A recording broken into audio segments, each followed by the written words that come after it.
Sa kaugnay na balita, personal na binisita ni PNP Chief Police General Romel Francisco Marbil ang sitwasyon sa Commonwealth Avenue kaninang alas 9 ng umaga. Narito ang report ni Flos Perez.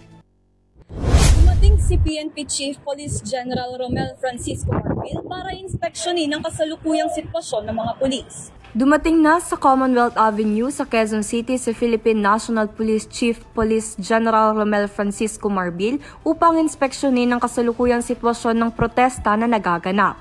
Siniguro nito na mapoprotektahan ng mga pulis si President Bongbong Marcos Jr. para sa ikatlong State of the Nation address nito mamayang hapon. Patay sa pahayag ni Marbil, ipinatupad ng kanilang hanay ang maximum tolerance sa pagharap sa mga kilos protesta. Gayunpaman, mariing iginiit ng general na mahigpit nilang pinangangalagaan ang kapakanan ng mga pulis at hindi sila papayag na may masaktan alinmang miyembro ng kapulisan sa mga pagkilos ng mga releyista.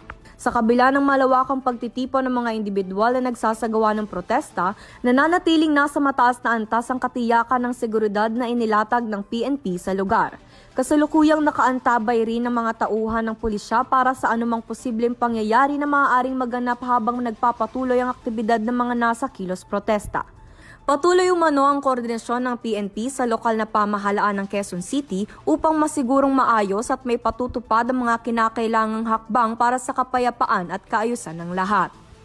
Para sa SONA 2024, ako si Flos Perez ng UniTV News, sumasaludo sa bawat Pilipino.